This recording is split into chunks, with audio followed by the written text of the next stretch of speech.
안녕하세요. 김동섭입니다. 1월 23일 아침 시작하도록 하겠습니다. 오늘 새벽에 끝난 미국 시장은 또 상승을 했죠. 계속 강세장의 모습을 보이고 있는데요. 오늘의 상승의 의미는 다우가 사상 최고치 처음으로 38,000을 돌파했다라는 게 중요하고요. 근데 S&P 500도 사상 최고치를 기록합니다. 나스닥도 52주 신고가를 기록하는 상황이죠. 상승의 주요 요인을 보시면은 기술주의 영향이 크죠. 요즘 뭐 애플, 엔비디아 뭐 이런 종목들이 계속 시장을 이끌어가고 있습니다. 기술주가 상승하는 주요한 이유들을 본다 그러면 경제 연착륙 가능성이 아주 크다고 얘기하고 있고요. 그로 인해서 업황 개선이 기대되고 있다. 뭐 이게 이제 시장에 반영이 되고 있죠. 시장에서는 올 중반쯤에 배당이 얼마나 나오는지 이게 되게 중요하다. 뭐 이런 얘기를 하긴 하는데요. 어쨌든 시장은 새로운 형태로 흘러가고 있는 상황입니다. 금리 인하 기대감이 잦아들었죠. 원래 3월부터 금리 인하를 해서 올해 많게는 7번까지 예측하는 곳이 많았고, 또 금리 인하 폭도 거의 3% 정도는 내려서 2.25 정도까지도 가능하다. 뭐 이런 얘기가 나왔었는데, FOMC 의사록 이후에 크리스토퍼 월러나 뭐 이런 사람들이 계속해서 금리 인하가 빠를수록 빠를지 못할 거다라는 식으로 얘기를 하죠. 서두를 이유가 없다라는 식으로 얘기하면서 시장 분위기에 찬물을 끼얹었지만, 어차피 금리 인하는 기정사실로 시장에 받아들였는지 주가는 이제 희석되면서 다시 상승으로 전환한 것으로 보입니다. FOMC 회의가 이달 30일, 31일 날 진행이 됐죠. 연준 인사들이 계속해서 금리 인하가 빠르지 않을 수 있다라는 것을 얘기하고 있는데요. 이거는 어떻게 보면 이렇게 생각할 수도 있습니다. 경제가 굉장히 빠르게 회복되고 있는 거 아니냐, 강하지 않느냐, 뭐 이렇게 해석도 될 수 있기 때문에 시장은 오히려 긍정적 마인드로 접근이 되고 있는 그런 상황이다 이렇게 보시면 될 것 같고요.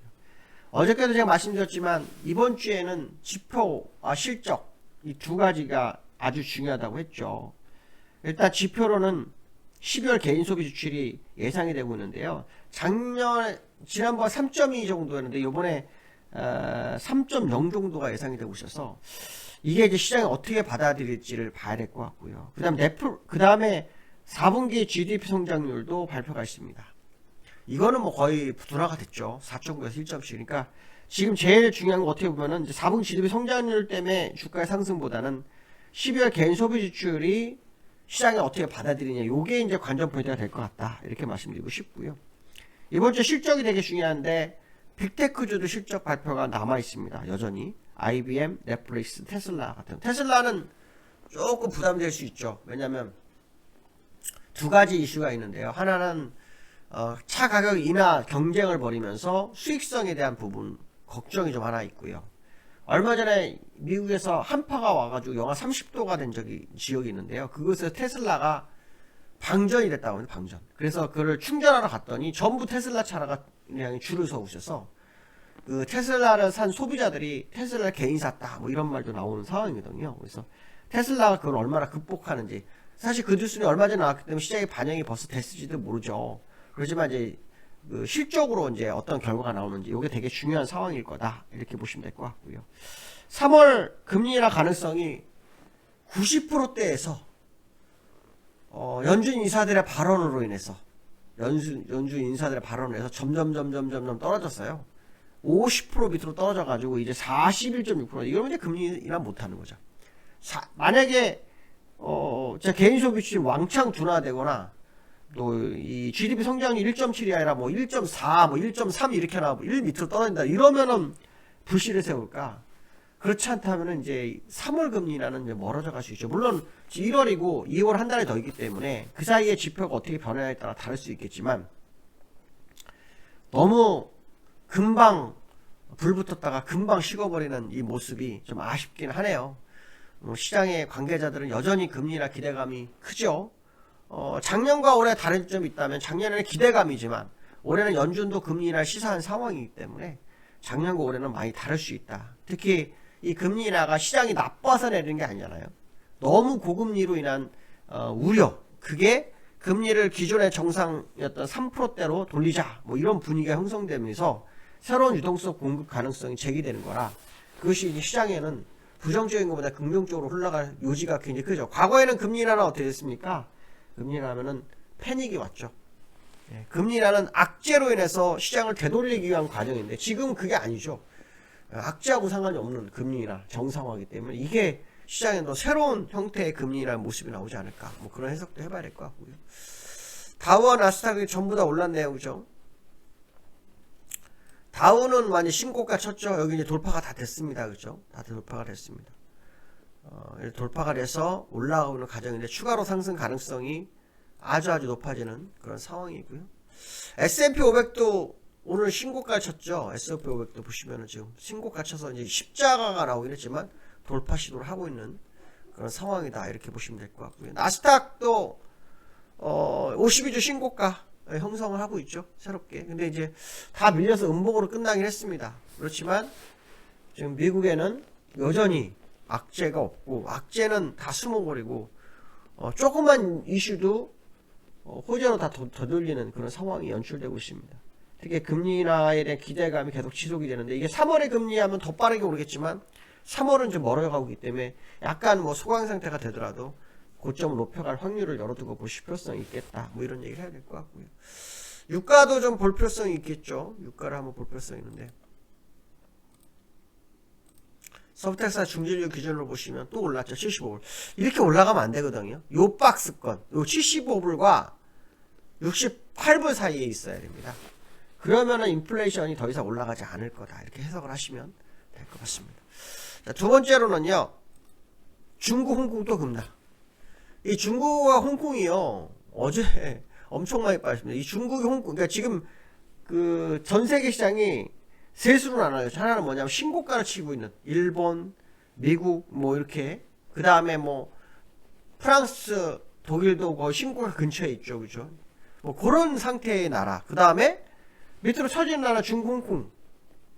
그리고 그 중간에 우리나라가 있습니다. 우리나라는 중국을 따라가고 있다고 하는데요. 어저께 중국의 하락은 지금 아시겠지만 중국에는 뭐 중주그룹도 파산하고 그렇죠?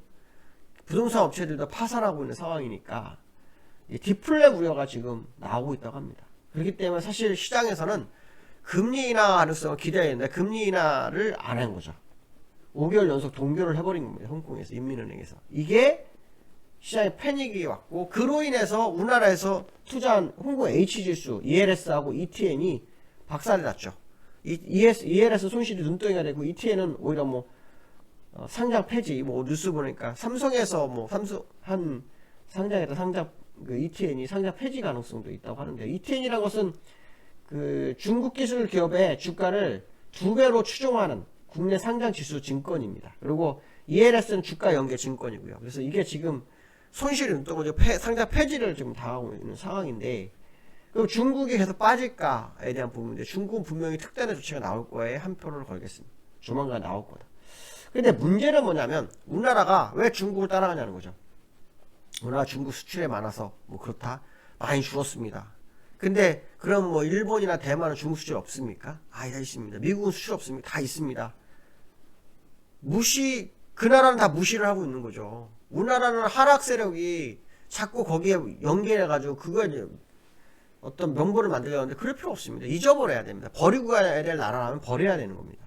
지금 시장은 이제 버릴 때가 됐다 이렇게 보고 있습니다. 그러한 예로 반도체가 요 근래 반등을 하고 있죠. 수출도 늘었어요. 대중국 수출이 약 19.7%로 올라섰거든요. 그로 인해서 우리나라 전체 대중국 수출이 15개월 만에 플러스로 증가세로 전환하기 시작했습니다. 이건 무슨 말이냐면 우리가 중국을 버리고 가도 된다는 거죠. 그러니까 시장 관계자들이 자꾸 중국과 연계해서 뭐 이런 얘기 할 이유가 없다는 거죠.